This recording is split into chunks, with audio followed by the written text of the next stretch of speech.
اعوذ باللہ من الشیطان الرجیم بسم اللہ الرحمن الرحیم۔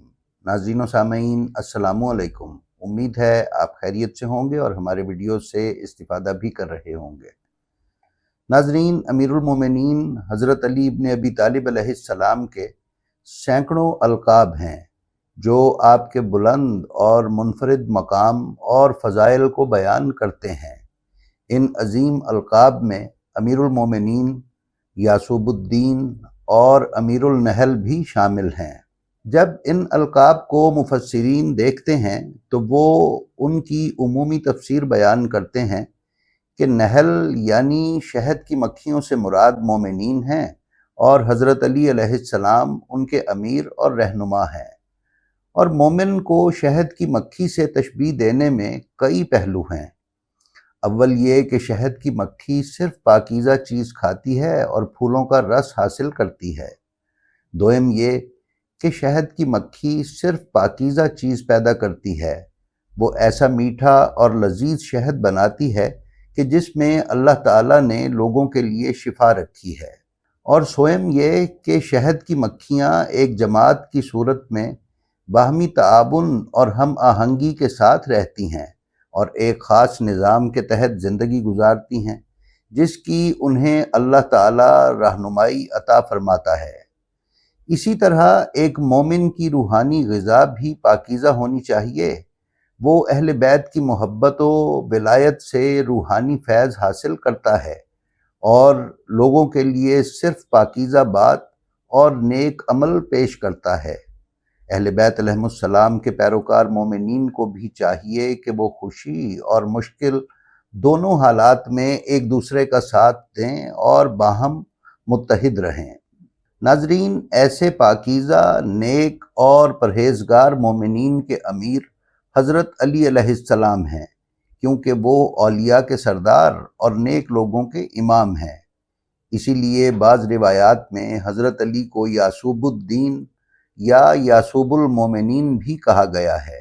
یعصوب شہد کی مکھیوں کے سردار اور رہنما کو کہا جاتا ہے۔ اسی نسبت سے امیر المومنین حضرت علی علیہ السلام کو امیر النحل یعنی شہد کی مکھیوں کا امیر کہا جاتا ہے۔ لیکن یہ لقب حضرت علی علیہ السلام کو رسول خدا نے ایک اور وجہ سے بھی عطا کیا ہے۔ اس لقب یعنی امیر النحل کہنے کی روایت عیسیٰ ابن ابی البرکات بن مظفر بغدادی سے منسوب ایک روایت میں بیان کی گئی ہے کہ انہوں نے بعض کتابوں میں پڑھا کہ زمانہ جاہلیت میں بنو سلیم نے شہد کی مکھیاں بہت زیادہ تعداد میں پالی ہوئی تھیں۔ جب بھی کوئی دشمن ان پر حملے کے لیے آتا تو وہ اپنے چھتوں یعنی ان مکھیوں کے مسکن میں دھواں کرتے۔ اس کے نتیجے میں شہد کی بے شمار مکھیاں باہر نکل کر آسمان کی طرف اڑتیں اور ان کی کثرت کی وجہ سے وہ ایک بڑے سیاہ بادل کی مانند دکھائی دیتیں۔ جب یہ مکھیاں نیچے اترتیں تو دشمن اور ان کے گھوڑوں پر حملہ کرتیں اور انہیں سخت پریشان کر دیتیں، جس کے نتیجے میں دشمن اور ان کے گھوڑے میدان جنگ سے بھاگ جاتے اور بنو سلیم پر حملہ کامیاب نہ ہوتا۔ ناظرین، بنو سلیم نے اس طریقے سے اپنے تمام دشمنوں کو شکست دی اور اسی حالت میں رہے یہاں تک کہ اللہ تعالیٰ نے اسلام ظاہر فرمایا اور رسول اللہ صلی اللہ علیہ وآلہ وسلم اپنے صحابہ کے ساتھ ان علاقوں میں تشریف لائے۔ آپ صلی اللہ علیہ وآلہ وسلم نے صحابہ کی ایک جماعت کو بنو سلیم کی طرف روانہ کیا۔ بنو سلیم نے پہلے کی طرح شہد کی مکھیوں کو دھواں دے دیا اور مکھیوں نے باہر نکل کر اصحاب کی جماعت پر حملہ کر کے انہیں پریشان اور منتشر کر دیا۔ اصحاب کی یہ جماعت رسول اکرم صلی اللہ علیہ وآلہ وسلم کے پاس حاضر ہوئی اور آپ صلی اللہ علیہ وآلہ وسلم کو تمام ماجرا بیان کیا۔ یہ سن کر رسول اکرم صلی اللہ علیہ وآلہ وسلم نے اصحاب کا ایک دوسرا لشکر بنو سلیم کی طرف بھیجا۔